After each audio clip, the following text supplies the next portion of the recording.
usage, elle n'est pas trop importante à cause de l'électricité qui est en fait décarbonée. Mais dans d'autres pays, c'est pas tout à fait pareil. Ici, donc, qu'est-ce qu'on peut faire? Eh bien, c'est, par exemple, réduire la quantité d'appareils qu'on a ou les faire durer plus longtemps. Déjà, si on fait durer un PC 7 ans à la place de 5 en moyenne, déjà, c'est des PC qu'on ne fabrique pas. Le deuxième critère, c'est de prendre des appareils qui soient réparables. Hein, par exemple, on puisse changer la batterie facilement, adapter, etc. Également, dans le cycle de vie, eh bien, quand un appareil est terminé, eh bien, comme on ne l'utilise plus, souvent on le met dans un tiroir et on l'oublie. Donc, il ne faut pas faire ça. On peut essayer de le réutiliser, de le remettre dans le circuit pour le faire réutiliser par quelqu'un d'autre. Alors, c'est valable pour les téléphones, c'est valable pour tout. Hein. Après, au lieu de le mettre à la poubelle, on peut recycler les composants. Donc, il y a ensuite les infrastructures. Dans les infrastructures, une grande partie eh bien, supporte le visionnage de vidéos. Donc, des vidéos de petits chats, des vidéos porno, etc. Mais c'est en fait une grande partie de la vidéo qui vient générer son empreinte carbone. Et aujourd'hui, l'intelligence artificielle, alors on n'a pas encore commencé, il y a une conférence qui va sortir sans doute là, dans quelques temps là-dessus, on est en train de travailler sur ce sujet-là, c'est également un sujet très très important et qui a une croissance encore plus rapide que le reste. Donc qui ne va pas dans le bon sens. Alors par exemple pour la vidéo, eh bien, si vous voulez avoir un geste pour faciliter et pour réduire votre empreinte, eh bien, n'hésitez pas à réduire la qualité de visionnage, ça a un impact tout à fait important. Et utiliser le Wi-Fi au lieu de la 4G si c'est possible, quand c'est possible, parce que c'est également une empreinte inférieure. Voilà. Donc, un petit pavé sur la partie transport maintenant, qui est le premier poste de consommation. Alors, à votre avis, combien de kilomètres on parcourt en moyenne par jour par Français? Vous avez un chiffre? Combien? 8, 50 ou 101? 50. Parfait, c'est ça. Alors on a après, donc on a différents modes de transport. Vous voyez, donc là c'est l'avion à l'international, l'avion en intérieur, et le gros pavé, c'est la voiture. Hein, les autobus, ici c'est le ferroviaire, et puis là c'est le vélo. Hein. Donc la grosse partie des kilomètres qu'on fait tous les jours, eh bien, elle se fait en voiture. Et quelle est la part des voitures dans le parcours quotidien, à votre avis? Ouais, hein, c'est une grosse partie en fait. Par rapport au reste, c'est la plus grosse partie. Alors, on va prendre un exemple. Mettons que vous ayez décidé d'aller à New York. Alors, on prend New York parce que c'est facile. Eh bien, qu'est-ce que ça représente comme empreinte carbone? Combien de tonnes? Combien de kilos? Combien de grammes? Par personne. Allez. Pas d'idée? Allez, 2 tonnes, à condition de voyager en classe éco. Hein, 2 tonnes de CO2, rien que pour faire un aller-retour. Si on va en Angleterre, c'est juste un quart de ça, un quart de tonnes. Et vous voyez, et ça, par rapport au budget, l'émission moyenne d'un Français, ça représente déjà 20%, le fait d'aller à New York et de revenir. Alors après, évidemment, eh bien pour limiter ça, bon, je ne dis pas d'aller à New York en autobus, mais en Angleterre, on peut aller en autobus ou en train, hein, etc. Alors, on se dit, ouais, mais tout ça, on s'en fout. La technologie a toujours réussi à nous sauver de ce genre d'événements. C'est pas si sûr. On va vous montrer pourquoi, parce qu'il n'y a pas que les ressources énergétiques, il y a également d'autres types de ressources. Alors, on va dire, par exemple, un truc emblématique, c'est passer au tout électrique. Très bien. Parce qu'aujourd'hui, il y a à peu près, donc sur l'énergie qu'on consomme en France, il y a à peu près un quart qui correspond à l'électricité. Mais les 3/4 du reste, c'est-à-dire les voitures marchent au pétrole, ce n'est pas électrique. Les camions, ils marchent au pétrole, ce n'est pas électrique, etc. On a toujours tendance à dire en France, on est bon parce qu'on a le nucléaire. Non, ça ne représente qu'un quart de l'énergie qui est consommée. Donc passer au tout électrique, c'est bien, d'accord. On va remplacer les voitures thermiques par des voitures électriques. Génial. Voilà, on a réglé le problème. Sauf que, d'abord, il faut les fabriquer, ces voitures. Puis il faut produire du courant pour les mettre dedans. Donc, pour les fabriquer, on a besoin de davantage de minerais et puis des corps qui ne sont pas forcément utilisés partout, comme du manganèse, du cobalt, du graphite, qui ne sont pas du tout utilisés dans les voitures thermiques. Vous voyez, les véhicules thermiques, eh bien, la quantité de kilos de métaux par véhicule, c'est moins de 50. Pour un véhicule électrique, c'est 200. Il faut produire de l'électricité, alors si possible décarbonée. Donc on fait des éoliennes en mer. Waouh! Sauf que là, pareil, il faut du cuivre, du manganèse, etc.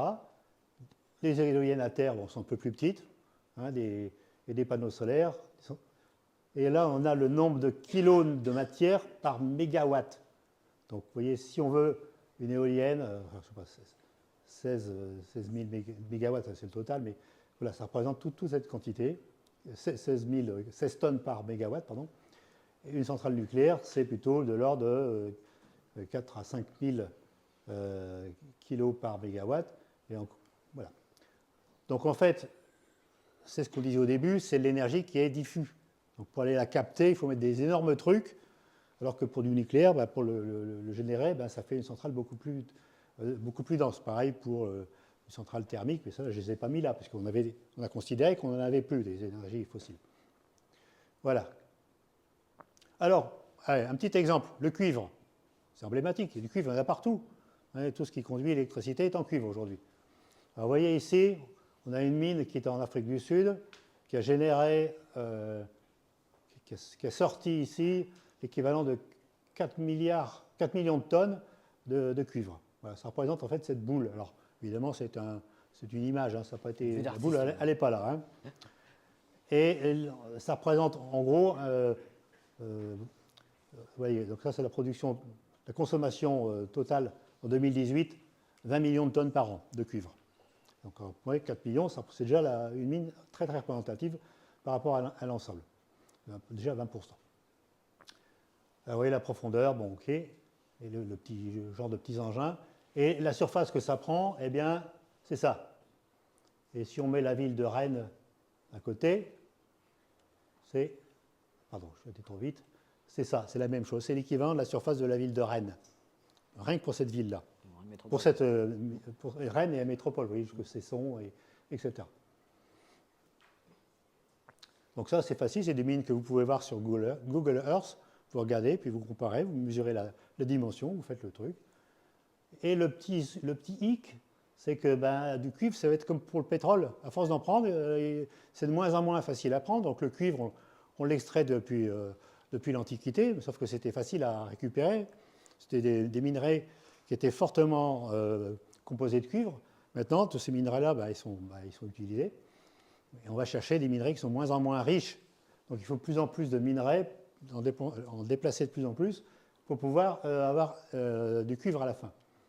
Et donc la production de cuivre, vous voyez, donc entre les besoins et la production estimée, vous voyez, on est en 2025, eh bien, on commence à avoir un petit problème.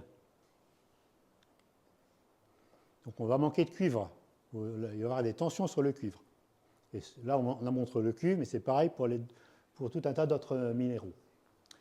Donc, il y a ce qu'on appelle un cercle vicieux. D'abord, on a besoin d'énergies fossiles, mais qui sont de plus en plus difficiles à aller chercher.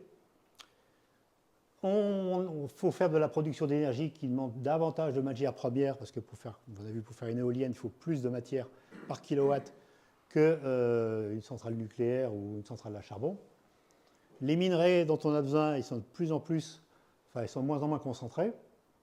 Donc il faut davantage d'énergie pour aller chercher le matériel. Voilà. Donc là, on a un petit problème. Donc, il faut repenser nos raisonnements. On ne peut pas continuer dans cette ligne-là. Alors, comment faire? Eh bien, prenons un exemple. Reprenons l'exemple de la voiture électrique. hein, j'aime bien ça.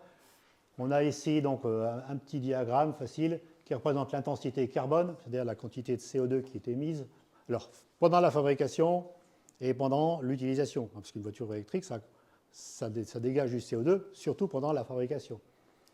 Et puis l'utilité que ça donne, le niveau d'utilité. Bon, voilà, ça donne, disons, ce pavé-là. Ça, c'est une voiture thermique. Alors ça, c'était pour le thermique. Pour la partie électrique, eh bien, il y a un peu moins de CO2. C'est tout aussi utile parce qu'en fait, ben, on se déplace aussi. Mais on a encore cette quantité-là.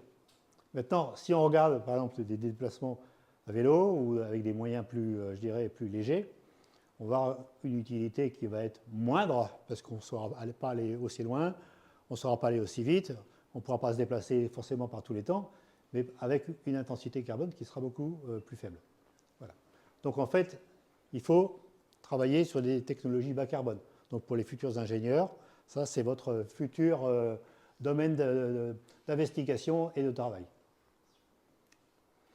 Choisir la bonne technique, hein, donc définir ce qui est important pour nous, remplir un besoin essentiel, par exemple se déplacer, regarder la performance, regarder si le matériel qu'on a est capable de résister aux crises. S'il n'y a plus d'électricité, demain, est-ce qu'on est encore capable de communiquer par la 5G ou par la 4G? Qu'est-ce qui va se passer? Je vous dis, les antennes 4G sont branchées sur le secteur. Hein. Donc, il n'y aura plus de communication. Ou alors par satellite, par Starlink, etc. Mais vous voyez, ça, c'est des choses auxquelles il faut penser et permettre, in fine, une société humaine épanouie. On ne cherche pas. Hein, donc là, il faut qu'on garde ça en tête. Pensez également aux frontières planétaires, donc changement climatique, biodiversité, les ressources, etc., l'acidification des océans, et puis donc mesurer les impacts sur la société, santé, bon vivre et inégalité.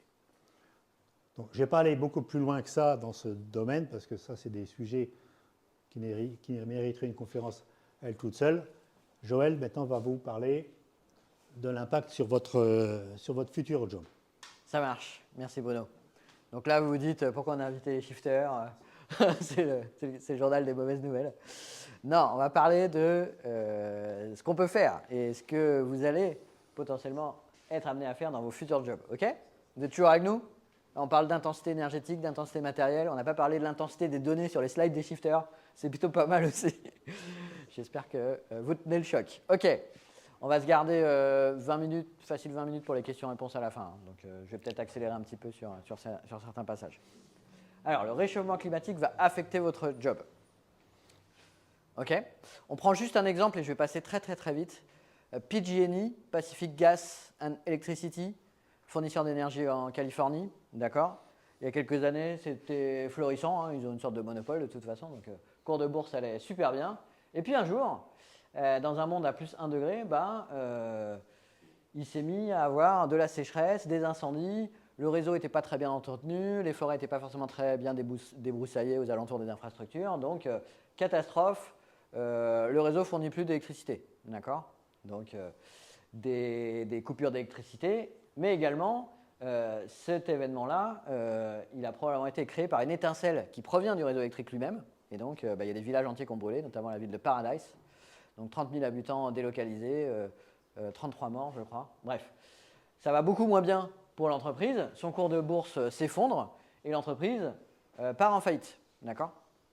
Donc ça, c'est un exemple extrême d'une entreprise dont l'activité est mise en péril par le réchauffement climatique. Okay? Alors évidemment, elle est too big to fail, comme disent les Américains, ils ont besoin d'électricité, les pauvres Californiens, donc bon, ils ont été rachetés, renfloués, notamment par le contribuable, donc elle existe encore. Mais bon, elle a passé un moment difficile et ils ont fiabilisé l'infrastructure, ils ont fait le nécessaire. Elle continue à opérer, mais elle a dû se remettre en cause profondément. Alors, des seuils, on voit, il y a des seuils pour les entreprises, il y a des seuils aussi dans la société, pour nous. Parce qu'on peut se dire, jusqu'ici, c'était un peu la fête du slip, hein, si je prends une expression triviale, mais on a continué à utiliser de l'énergie, des énergies fossiles, on a continué à émettre des gaz à effet de serre, sans trop se poser des questions, jusqu'on va dire la fin du XXe siècle. Ça a ralenti depuis. Mais on peut se dire que si on continue comme ça, on va aller droit dans le mur. Hein. C'est un peu le message de la première partie. On ne peut pas continuer sur un rythme pareil. Donc demain, voilà, la voiture, elle se prend le mur. Sauf qu'aujourd'hui, la bonne nouvelle aussi, c'est que une prise de conscience massive a touché toutes les parts de la société. D'accord ? Les citoyens, les entreprises, les États, les décisionnaires. C'est ça qui a conduit à des mobilisations massives, notamment de la jeunesse pour les manifs sur le climat. C'est aussi ça qui a amené tous les pays à se mettre autour de la table et décider de prendre des engagements pour limiter le réchauffement climatique. Donc c'est ça la bonne nouvelle, c'est qu'il y a une prise de conscience massive et des décisions qui ont été prises qui nous permettent d'envisager une sortie de cette situation qui est juste pas tenable. Et l'objectif c'est quoi? C'est d'atteindre la neutralité carbone en 2050. On parle souvent de 2050, ça c'est un objectif en tout cas au niveau de l'Europe, d'avoir une société qui est neutre en carbone d'ici 2050. D'accord? Quand on parlait d'arrêter d'émettre des gaz à effet de serre, c'est ça la neutralité carbone. Ça veut dire qu'on va être obligé de continuer à en émettre, mais globalement, nos puits de carbone vont compenser exactement ce qu'on continue à émettre. D'accord? Mais pour ça, il faut massivement baisser nos émissions de carbone. Donc on peut encore appuyer fort sur le frein et pas se prendre le mur. C'est ça la métaphore. Et donc on l'a vu, ça serait illusoire de penser que les entreprises sont immunisées aux effets du changement climatique. On est d'accord avec tout ce qu'on a vu. Dans quelle mesure l'entreprise elle va être affectée? Elle peut être affectée par tout un tas de choses. Elle peut être affectée par tout ce qui l'entoure, tout son écosystème globalement. Ok? J'ai une bonne. Voilà, j'ai une note là-dessus qui résume bien le truc. C'est à partir de quel niveau de réchauffement, pardon, je reviens sur le slide, à partir de quel seuil de hausse de la température, les consommateurs ne veulent plus acheter les produits de l'entreprise, les investisseurs ne veulent plus financer l'activité de l'entreprise, les jeunes talents ne veulent plus être embauchés par l'entreprise, okay, les organisations de défense de l'environnement ne vont plus lâcher l'entreprise pour dénoncer leur activité et leurs externalités qui sont négatives. À partir de quand les concurrents ne vont pas prendre un malin plaisir à pointer du doigt l'entreprise et son impact sur l'environnement et la société? Et jusqu'à quand les politiques ne vont pas sérieusement se pencher sur le sujet des entreprises qui polluent et qui émettent des gaz à effet de serre? D'accord? Donc les entreprises, qu'elles le veuillent ou non, elles vont devoir se réinventer pour s'adapter, d'accord, au réchauffement climatique et aussi aux conséquences du réchauffement climatique. Ok. Et les pressions, elles vont se faire de plus en plus fortes. D'accord? On a l'impression qu'aujourd'hui, les activités n'ont pas tellement changé, et pourtant, beaucoup ont commencé à prendre le sujet à bras-le-corps. Mais globalement, on est toujours dans la même société qu'il y a 20 ans, peu ou prou. Ça s'est plutôt pas forcément amélioré si on voit des choses qui continuent à accélérer. Mais si on prend, on va dire, deux grandes catégories de pression sur les entreprises, si on continue comme en 40, les pressions physiques vont devenir intenables. D'accord? Pour les entreprises, on parle de pression physique. Une entreprise qui s'approvisionne à l'autre bout du monde, il y a de fortes chances que son activité, sa chaîne d'approvisionnement, soit impactée, ne serait-ce que parce que les conditions de vie à l'autre bout du monde ne seront plus possibles, ne serait-ce que parce qu'avec l'appauvrissement des ressources, ce ne sera plus possible de transporter autant de matériaux à travers le monde en quantité énorme. Donc les pressions physiques vont être juste intenables pour les entreprises. Si de l'autre côté, on regarde le scénario qui nous amène à un seuil de 2 degrés, on peut se dire ça c'est sympa. Mais bon, il faut aussi se mettre dans la peau de l'entreprise. Ça veut dire que la pression de transformation, la pression réglementaire va être extrêmement forte. Autant vous dire que la plupart des entreprises ne sont pas prêtes et beaucoup ne survivront pas à des obligations de décarboner à marche forcée. D'accord ? Et de toute façon, on est plutôt, comme on l'a vu tout à l'heure, sur des scénarios, on va dire sur les politiques engagées ou sur les engagements pris par les États qui nous amènent plutôt sur des courbes-là. D'accord ? On voit que ça fluctue pas mal parce que les gros pays émetteurs, ils se mettent à décarboner un peu plus tard. Eux, ils ne s'engagent pas à décarboner tout de suite. Nous, en Europe, on a déjà entamé la décarbonation. En Chine ou en Inde, ça va prendre plus de temps et ils le feront plus tard. Et ils le feront quand même. Ils le feront quand même si on dit parfois qu'ils ne font rien. Au contraire, ils ont des enjeux qui sont également colossaux de réduire les émissions de gaz à effet de serre, ne serait-ce que pour leur population, puisqu'ils sont aussi dans des zones qui vont être fortement exposées par les conséquences. OK ? Donc je vais vite, mais le message c'est que voilà, on a un modèle qui est basé sur le productivisme, exploiter les ressources fossiles, exploiter les ressources matérielles, les matières premières, et une consommation peut-être un peu excessive, qui a beaucoup cru ces dernières décennies. Et ça, c'est notamment tout simplement la conséquence aussi d'une attente de croissance économique. Plus il y a de croissance, plus il y a d'activité, donc plus il y a de production, plus il y a d'extraction, d'extractivisme, et plus il y a de consommation. D'accord ? Mais si on se dit, bah, il y a la contrainte climat, voire la double contrainte carbone, parce qu'il y a non seulement l'appauvrissement des ressources, et le fait qu'on doive arrêter ou massivement ralentir nos émissions de gaz à effet de serre, bah, potentiellement, ce modèle-là, il va plutôt aller droit dans le mur. D'accord ? Et qu'est-ce qui se passe quand on est acculé au pied du mur ? Bah, il y a plusieurs réactions possibles. C'est pour ça que je me suis mis un petit pense-bête là, avec 4F.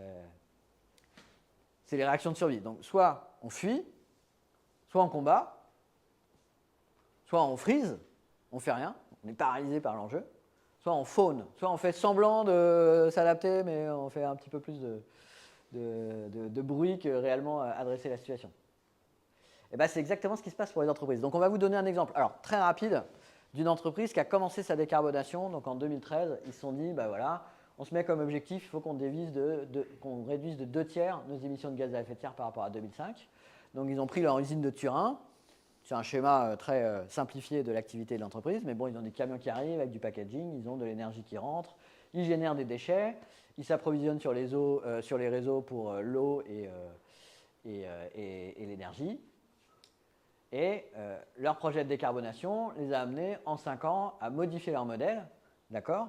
Donc se connecter au réseau de chaleur de la ville, produire de l'énergie avec des panneaux photovoltaïques, donc être un peu plus autonome en termes d'énergie consommée, réduire le nombre d'emballages carton qu'ils achemiнаient par camion et commencer à produire leurs propres emballages dans l'usine, devenir autonome en termes de cycle de l'eau, d'accord ? Donc recycler leur propre eau et être pas raccordé au réseau public, mais d'être totalement autonome des crises, et notamment c'est une usine à Turin qui est proche du bassin méditerranéen, donc avec des sécheresses et des canicules fréquentes.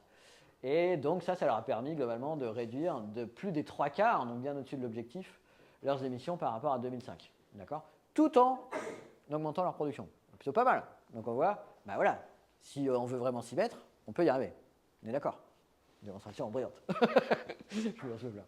Ok.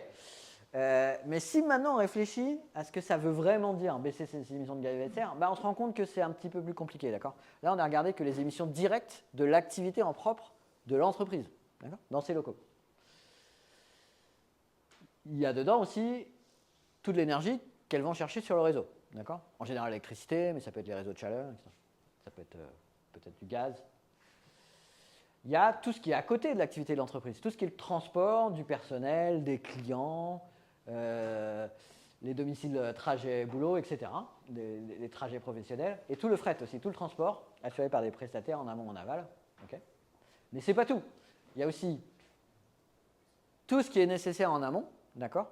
Tout ce qui va être extrait de l'environnement, transformé, transporté, acheminé à l'entreprise pour pouvoir produire, okay ? Tout ce qui est achat, globalement. Tout ce qu'on a dû fabriquer, les bâtiments, les machines, etc. pour l'activité. Et puis il y a tout ce qu'il y a en aval également. Il y a tout ce qui est usage des produits, donc distribution, puis ensuite usage des produits, et fin de vie des produits qui ont été fabriqués par l'usine. Okay ?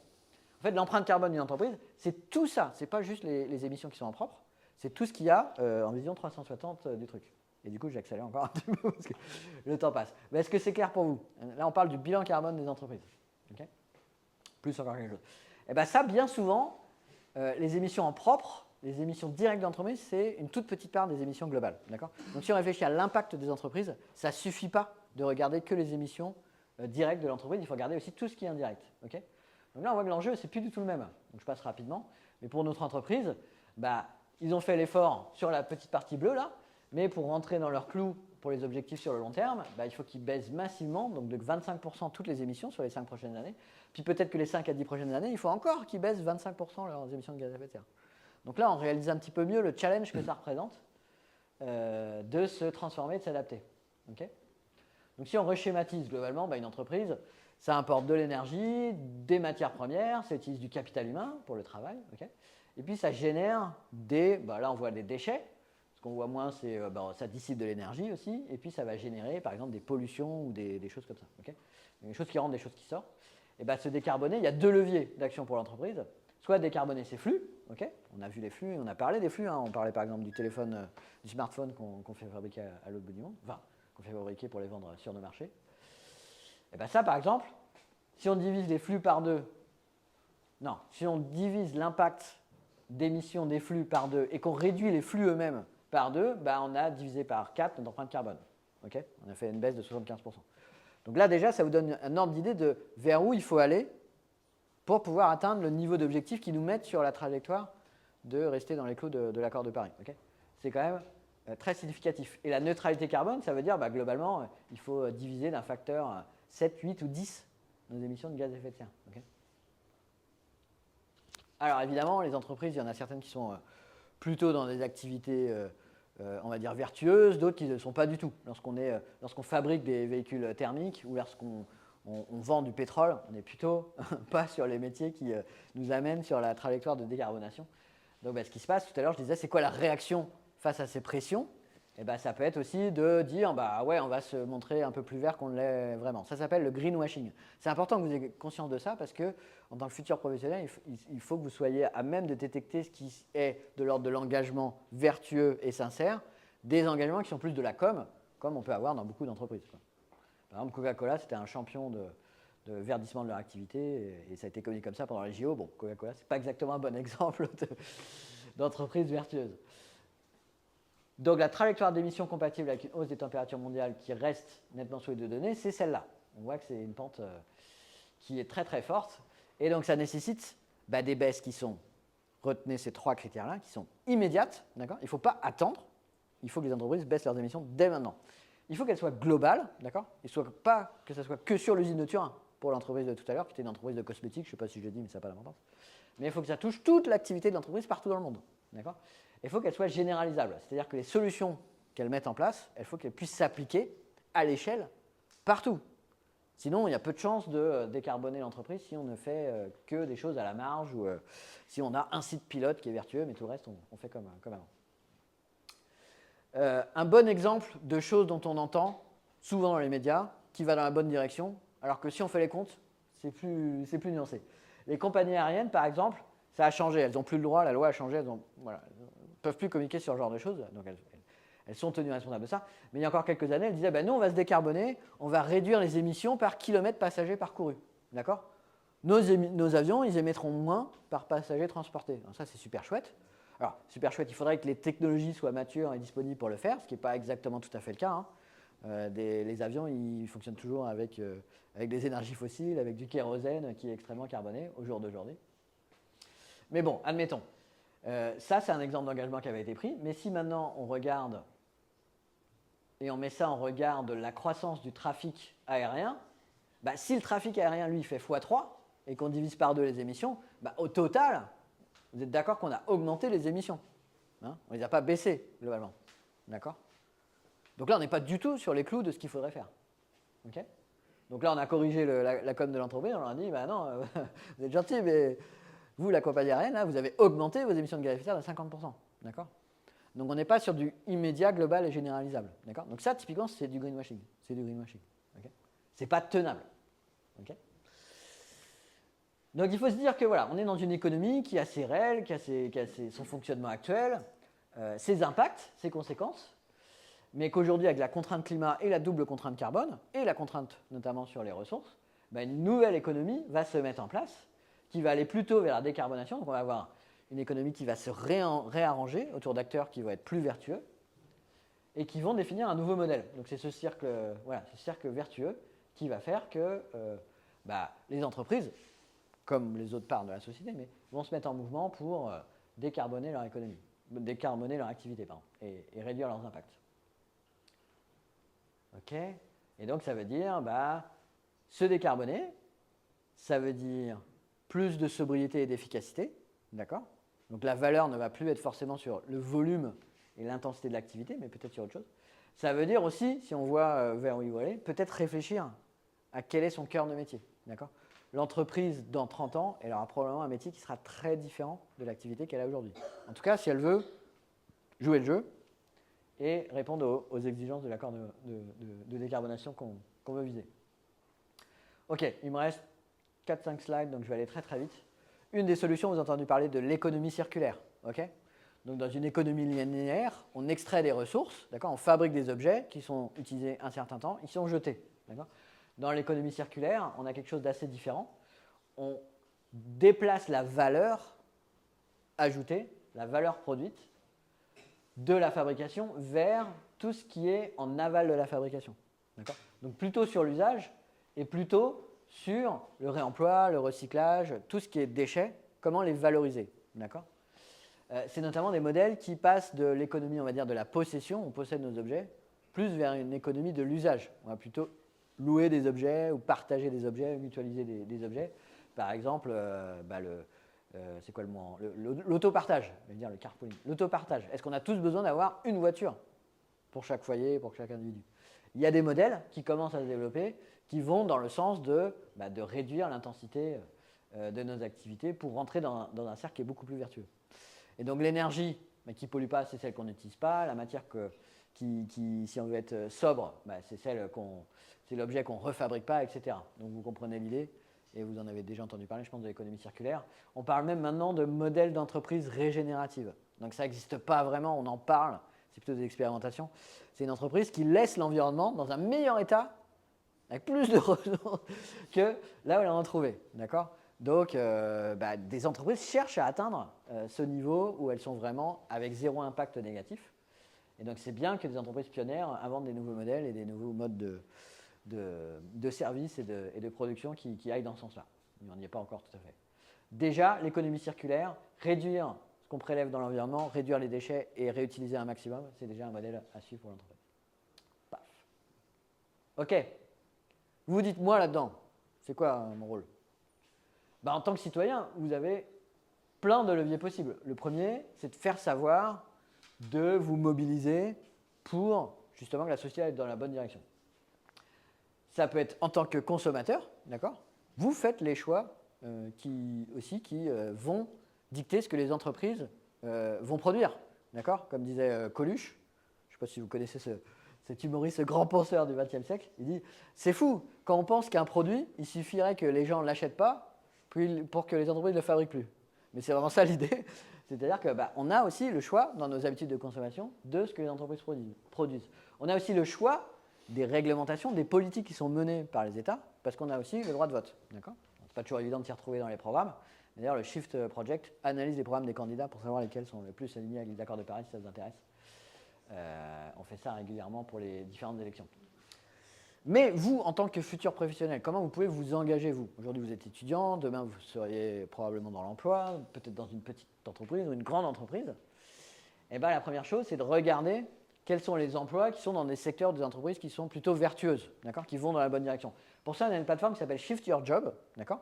C'est pour ceux qui veulent se réorienter, mais c'est aussi pour les étudiants qui veulent chercher leur entreprise. On a un catalogue d'entreprises et on dit pourquoi elles sont vertueuses et pourquoi, si vous cherchez une entreprise dans tel secteur, peut-être celle-là, c'est plus intéressant que les autres. Ce n'est pas que pour vous et vos convictions, c'est aussi, si vous avez bien compris tout ça, c'est que c'est une entreprise qui est plus pérenne, qui a plus de chances de se développer et pas perdre de part de marché plutôt que d'être doublée par les entreprises qui sont bien meilleures en termes de politique sociétale et environnementale. Okay ?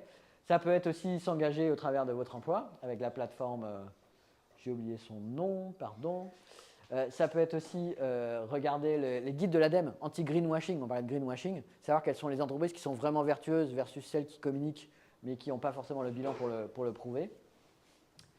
Ça peut être aussi les entreprises qui publient leurs objectifs sur cette institution internationale qui s'appelle SBTI, c'est celles qui mettent leurs engagements de décarbonation en cohérence avec l'accord de Paris, d'accord ? Avec une diminution de l'empreinte carbone qui va dans le sens de la neutralité carbone en 2050.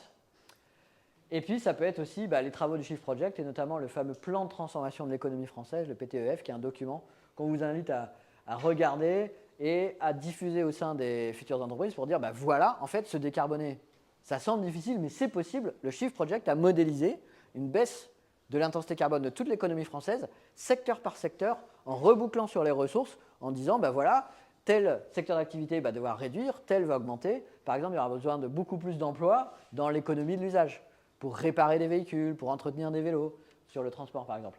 Ou dans l'agriculture, le changement des pratiques va faire qu'il y aura besoin de beaucoup plus de main-d'œuvre dans l'agriculture. Donc, la décarbonation, ça ne veut pas dire forcément perdre de l'emploi, ça veut dire réorienter l'économie vers des activités vertes. Ou ça peut être aussi ce site Alumni for the Planet qui montre tout un tas d'exemples de témoignages de salariés ou d'initiatives personnelles qui ont amené l'entreprise à se décarboner. Et je termine là juste en mentionnant qu'on a l'immense chance d'avoir sur le territoire à Rennes, donc pas très loin de Saint-Brieuc quand même, le forum séisme, où vous pouvez venir passer, où les acteurs de l'économie sociale et solidaire et les entreprises qui recrutent viennent présenter leurs opportunités de carrière au sein de ce forum. Donc si vous avez possibilité de demander à votre établissement de vous libérer et de vous mettre à disposition pour les journées à séisme, ou si vous voulez organiser la même chose à Saint-Brieuc, ce serait une super expérience.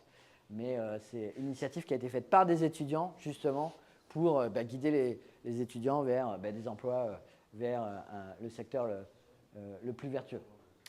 Se former, consulter les rapports et les documents du DIF Project et des shifters. On fait beaucoup d'études, d'analyses, beaucoup de commentaires qui vont animer le débat public, qu'on présente aux décisionnaires, que ce soit les entreprises ou les territoires.